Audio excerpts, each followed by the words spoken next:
start with Greg Logan from Newsday.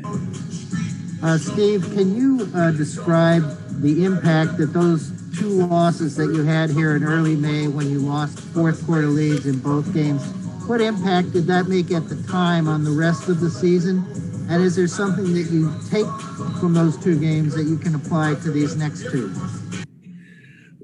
I think primarily we recognize how capable they are, how good this team is, and that we've really accomplished nothing yet. We held home court, and that's about it. So, our approach has to be excellent tonight, and we have to be willing to win in different ways, and first and foremost, just with an incredibly intense and competitive effort.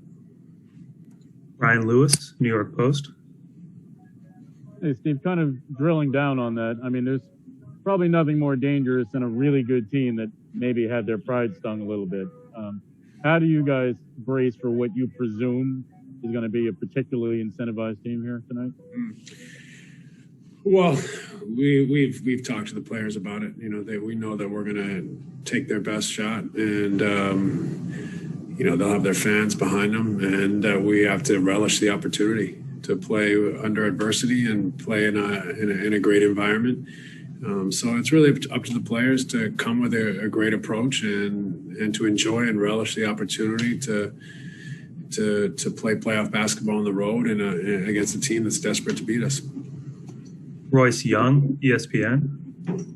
Hey, Steve, kind of a general question for you, but when it comes to your roster and you've obviously got so many high-level, superstar-level players, what value does a guy like Joe bring to the floor with his spacing and just kind of having that necessary sharpshooter? It seems like a lot of quote-unquote super teams kind of really value that sharpshooter on the floor too. Well, he's a tremendous compliment, to our star players. He's a guy that is an elite shooter, is capable of making plays if need be, but doesn't need the ball. Great competitor, physical player. Never asks for anything, just loves to go out there and compete, and is an incredible teammate. So he's a pleasure to coach and work with every day, and he's a perfect complement to our star players. Christian Winfield, New York Daily News. Hey, Coach, just also a general question, but do you think we've reached a point in this league where if a big man can't switch onto a guard and defend multiple positions, that he's unplayable? No, I don't think we're there yet. I mean, there are circumstances where it makes it more difficult, but I think you see, centers still left in these playoffs for almost every team. So, some that can defend on the perimeter, some that can't, but all bring different things to the table. So it's not I think all or nothing, black and white. It's dependent on the team, the schemes, the skill set of the player, and what they bring at both ends, kind of their net rating and the makeup of that team. Hugh Hopkins, Sky Sports.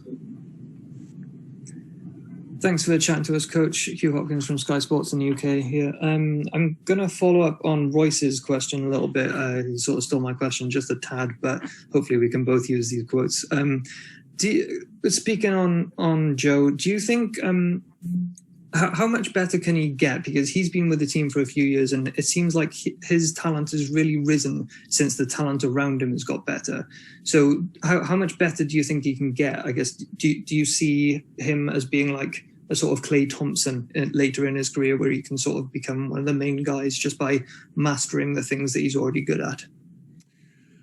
Well, I mean, Klay is pretty exceptional, so I wouldn't want to, put undue pressure on Joe, but he can continue to improve, and he's already a terrific player. I mean, I think we've seen him get better in all facets of his game. He's, better off the dribble, better passing, better finishing at the rim, better decision-making. His shooting continues to improve.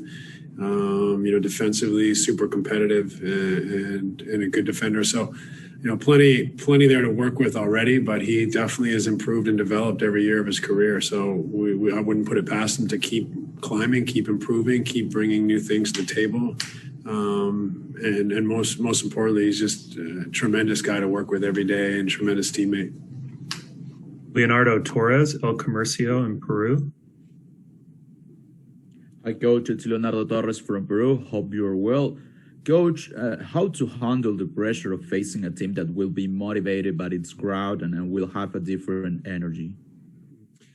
I think it's important for us to look to hit first as well.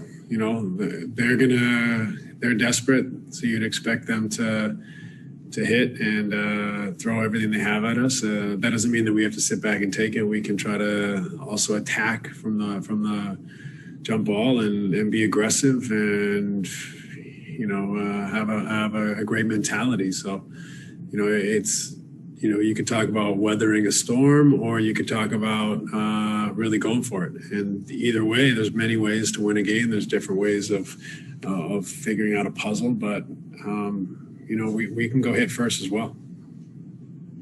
Chris Mulholland, Nets Daily. Hey, Coach. A couple of days after the game 2 when Bruce Brown talked about how mostly the series really begins in game 3. That's where it really begins, considering you guys are on the road. So would you agree with that statement? How important do you think this game 3 is, just playing on the road, making that statement early? Yeah, I mean, there is something to be said for that. Although we, I think, won deservedly in the first 2 games, all we did was hold home court. So nothing really has been accomplished till someone, loses on their home floor in some respects. And you also have momentum and confidence and all sorts of things on the line. So, it's important for us to have a great effort tonight, make it really difficult for them, put them under pressure, attack, and embrace, the position we're in, the position we've earned to be in, and try to continue to play great basketball. And for us, we also want to improve. Everything's so new to us that we want to improve and see if we can continue to tweak. And that doesn't mean it's linear and that improvement is shown on the scoreboard, but sometimes, games provide different scenarios, different, combinations and different looks. And so it's about adapting. And some of that it isn't linear. It's about how you've grown a resolve and understanding and a connectivity. And so we're continuing to build and develop there. And so on one hand, we want to take this opportunity to try to win on the road, but on the other hand, we want to keep improving. So a lot for us to play for. Last question, back to Brian Lewis. Hey, Steve, I wanted to follow up a little bit on Christian's question. You said we have not gotten to a point where a non-switchable big is unplayable. I'm curious, has the game gotten to a point, though, where your best player, if you're planning to win at the elite level, win a championship, those players have to be perimeter threats? In other words, can you build a team around a traditional big, a non-shooter, or do you have to have your star player be a perimeter guy and a shooter? I wouldn't go that far yet. I mean, you're still looking at the MVP as the center.